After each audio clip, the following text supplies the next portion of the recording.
வணக்கம் சொந்தங்களே.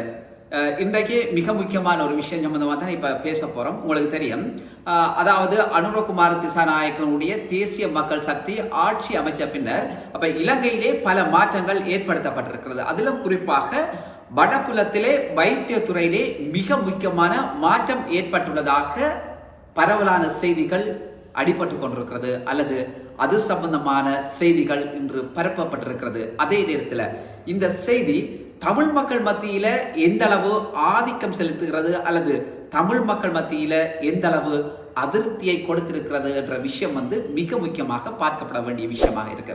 உங்களுக்கு தெரியும், கடந்த கால அரசாங்கத்தினுடைய ஆட்சி காலத்திலே அது மஹிந்த ராஜபக்சவனுடைய ஆட்சி காலமாகவும் இருக்கலாம், அதே போன்று கோட்டாபய ராஜபக்சவனுடைய ஆட்சி காலமாக இருக்கலாம், மைத்திரி ரணில் இருந்த நல்லாட்சி என்று சொல்லப்படுகின்ற அந்த கால பகுதியாகவும் இருக்கலாம்.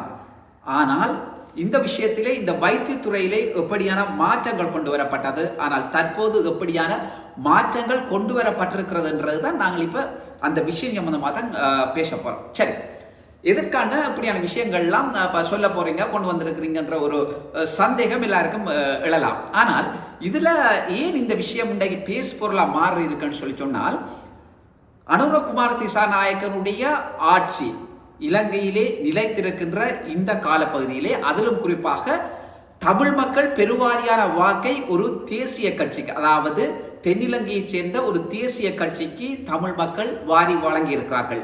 பொதுவாக மட்டக்களப்பு மாவட்டத்தை தவிர்ந்த ஏனைய மாவட்டங்களில், அது வடக்காக இருக்கலாம், கிழக்கு மாகாணங்களாகவும் இருக்கலாம், மட்டக்களப்பு மாவட்டத்தை தவிர்ந்த ஏனைய மாவட்டங்களில், அதுல அம்பாறை மாவட்டம் மிக முக்கியமான ஒரு கிழக்கு மாநிலத்தில் இருக்கிற மட்டக்களப்பு அம்பாறை மாவட்டங்களை தவிர்ந்த ஏனைய மாவட்டங்களிலே தேசிய மக்கள் சக்திக்கு தமிழ் மக்கள் தங்களுடைய பெருவாரியான வாக்கை அள்ளி கொடுத்திருக்கிறார்கள் என்றுதான் பொருத்தமாக இருக்கும். இந்த இடத்திலே தமிழ் தேசிய கட்சிகள் வடபுலத்திலே புறக்கணிக்கப்பட்டிருக்கிறார்கள்.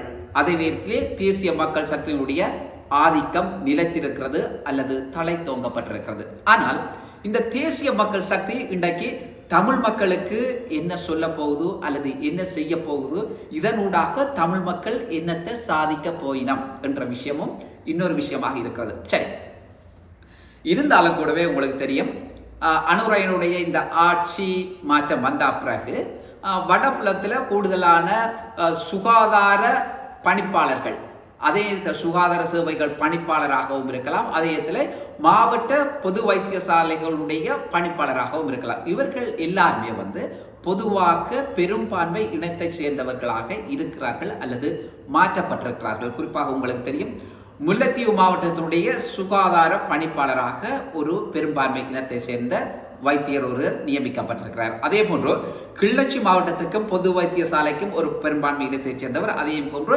கிள்ளச்சி மாவட்டத்தினுடைய சுகாதார சேவைகள் பணிப்பாளராக ஒரு பெரும்பான்மை இனத்தைச் சேர்ந்தவராக இருக்கிறார். அதே போன்று வவுனியா மாவட்ட பொது வைத்தியசாலையினுடைய பணிப்பாளராக ஒரு பெரும்பான்மை இனத்தைச் சேர்ந்தவர்களாக இருக்கிறார். இதே இடத்திலே இந்த நாட்டிலே எல்லோரும் சமமானவர்கள், எல்லா இனமும் சமம், எல்லா மதமும் சமம் என்கின்ற ரீதியிலே நிச்சயமாக அப்படியான ஒரு விடயம் இங்கு மேற்கொள்ளப்படும் அல்லது பார்க்கப்படுமாக இருந்தால், அதிலும் குறிப்பாக சாதி மத பேதமற்ற கொள்கை நிலைநிறுத்தப்படுமாக இருந்தால் எவரையும் நியமிக்கலாம், எவரும் வரலாம் என்றது உண்மையான விடயமாக இருக்கலாம். ஆனால் இது இப்படி இருந்தாலும் கடந்த காலத்திலே இப்படியான கசப்பான சம்பவங்கள், அதாவது இந்த பெரும்பான்மை இனத்தை சேர்ந்தவர்களை ஆட்சியில் நிறுத்தியது அல்லது ஒரு மாவட்ட சாலைக்கு அல்லது ஒரு மாவட்டத்தினுடைய சுகாதார பணிப்பாளராக நியமித்ததன் ஊடாக, இது வைத்தியத்துறை மட்டுமல்ல, ஏனைய அரசு நிறுவனங்களுடைய ஏனைய துறைகளாகவும் இருக்கலாம். ஆனால் இப்படியான கசப்பான சம்பவங்கள் தான் தமிழ் மக்கள் மத்தியில் ஒரு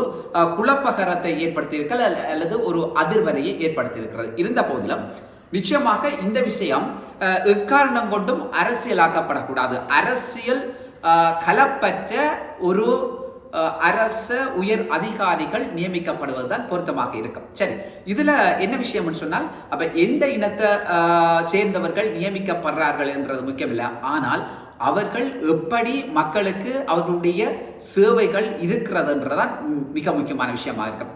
இதுல என்னன்னு சொன்னால், ஏன் இதுல வடக்கு கிழக்குல கூடுதலாக தமிழ் பேசும் மக்களுடைய ஆதிக்கம் அல்லது தமிழ் பேசும் மக்கள் அதிகமாக வாழ்கின்றபடியினால அந்த இடத்துக்கு பொறுப்பானவர்களை தமிழ் பேசுகின்றவர்களை தெரிவு செய்கிறது தான் பொருத்தமாக இருக்கும் என்ற ஒரு விஷயம் பார்க்கிறது. ஏன் அப்படின்னு சொன்னால், அந்த மொழி தெரிந்த ஒருவரை தெரிவு செய்வதன் ஊடாகத்தான் நிச்சயமாக அவருக்கு அந்த மக்களின் பிரச்சனை விளங்கும். அப்ப இதன் ஊடாக ஒரு மொழி தெரியாதவரை அந்த இடத்துல கொண்டு நியமிக்கல பல இடைஞ்சல்களை பல சங்கடங்களை நிச்சயமாக மக்களும் எதிர்நோக்கிவிடும். அதே இடத்துல அந்த பொறுப்பாக இருக்கிற அதிகாரியும் பல இன்னல் அவர் நிச்சயமா சாதி மதம் அல்லது பிரிவினவாதங்கள் பார்க்க ஆளாக இருந்தாலும் கூட இந்த மொழி பிரச்சனைன்றது ஒரு பெரிய ஒரு பிரச்சனையா மாறும். இதனூடாக இன்னும் இந்த இனங்களுக்கு இடையிலான விரிசல்கள் நிலவுமே தவிர இன நல்லிணக்கம் நிச்சயமாக ஏற்படாது.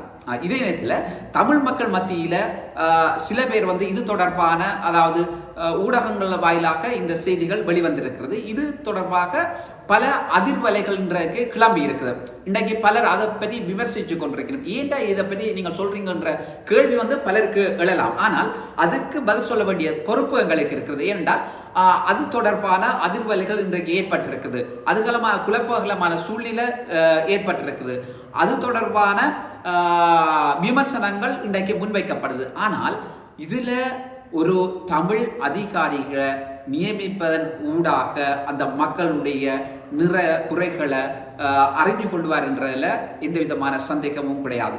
இருந்தாலும் கூடவே ஏற்கனவே அனுர அரசாங்கத்தினுடைய முகவர்கள் அல்லது அவர்களுடைய மாவட்டத்துக்கு பொறுப்பான அமைப்பாளர்கள் கூட சொல்லியிருந்தார்கள். குறிப்பாக ஏன் தற்போது கடற்றொழில் அமைச்சராக இருக்கின்ற ராமலிங்கம் சந்திரசேகரன் அவர்கள் கூட உண்மையிலே தேர்தல் காலங்களுக்கு முன்னரான காலப்பகுதியிலே கூட அவர் சொல்லியிருந்தார், தமிழர் பிரதேசங்களில் நிச்சயமாக தமிழ் அரசு அதிகாரிகள் நியமிக்கப்படுவார்கள். அதே நேரத்திலே ஏனைய துறை சார்ந்தவர்களும் அவர்கள் தமிழர்களாக நியமிக்கப்படுவார்கள். வேறு எவரும் இந்த இடத்திலே வர முடியாது. இதற்கு இந்த அரசாங்கம் பொறுப்பு கூடும். இந்த அரசாங்கத்துடைய கடமையும் பொறுப்பும் இதுவாகத்தான் இருக்கும் என்கின்ற விடயத்தை கடற்றொழில் அமைச்சர் சந்திரசேகரன் அவர்கள் மிக தெளிவாக சொல்லியிருந்தார். அதே நேரத்திலே அவர் இன்னும் ஒரு மிக முக்கியமான விஷயத்தை சொல்லியிருந்தார். என்னென்றால் தங்களுடைய அதாவது தேசிய மக்களுடைய ஆட்சி காலத்தில் மட்டும்தான் தமிழர்களுக்கான நிரந்தர தீர்வு அல்லது தமிழர்களுக்கான ஒரு தீர்வை எதிர்பார்க்க முடியும் என்கின்ற விஷயத்தையும் தற்போது கடற்றொழில் அமைச்சராக இருக்கக்கூடிய ராமலிங்கம் சந்திரசேகரன் அவர்கள் சொல்லியிருந்தார். சரி, எவராக இருந்தாலும் நிச்சயமாக கொடுக்கின்ற வாக்குறுதிகள் என்பது நிச்சயமாக நிறைவேற்றப்பட வேண்டும். அதே இடத்துல அந்த வாக்குறுதிகளாக இருப்பதன் ஊடாகத்தான் அல்லது அந்த வாக்குறுதிகள் சரியான முறையிலே கடைபிடிக்கின்ற பட்சத்தில் தான் மக்கள் மத்தியிலும் ஒரு நம்பிக்கை ஏற்படும். அதே நேரத்தில் ஏன் இந்த மக்கள் மத்தியில் ஏற்படுற நம்பிக்கை தான் நிச்சயமாக இந்த அரசாங்கத்தை பலப்படுத்தும் என்றெல்லாம் மாற்றுக்கிறது இல்லை. ஏனென்றால் இதுல தேர்தல் இதோட முடிய போறதும் இல்லை, அரசாங்கம் கலைய போறதும் இல்லை, ஆட்சி கவிழ போறதும் இல்லை, அரசியல்வாதிகள் அரசியலை இதோட நிறுத்த போறதும் இல்லை. ஆனால் அரசியல்வாதிகள் தொடர்ந்து அரசியல் செய்து தான் போயினோம். அதே போன்று ஆட்சி மாற்றங்கள் ஏற்பட்டாலும் ஏதோ ஒரு கட்சியை சார்ந்தவர்கள் யாரோ ஒருத்தர் ஆட்சியில் அமர்த்தான் போறார். ஆனாலும் அரசியல்வாதிகள் அரசியலை விட்டு போய்விடுவார்கள் என்றால் நிச்சயமாக இல்லை. ஏனென்றால் அரசியல்வாதிகளுக்கும் ஒரு தேவை இருக்கிறது. சரி, எது எப்படி இருந்தாலும் இந்த அரசாங்கத்தினுடைய இந்த மாற்றம், குறிப்பாக வைத்தியத்துறையினுடைய மாற்றம் மட்டுமல்ல, பல அரசு திணைக்களங்களுடைய ஏனைய துறை சார்ந்த மாற்றங்கள் எப்படியான சாதகமான பாதகமான விளைவுகளை ஏற்படுத்த போகிறது என்கின்ற விஷயத்தை இனி வரும் காலங்களில் தான் நாங்கள் பார்க்கக்கூடியதாக இருக்கும். சரி, நல்லது சொந்தங்களே, இன்னும் ஒரு நிகழ்ச்சியின் வாயிலாக உங்கள் அனைவரையும் சந்திக்கும் வரை உங்களிடம் விடைபெறுகின்றேன். நன்றி, வணக்கம்.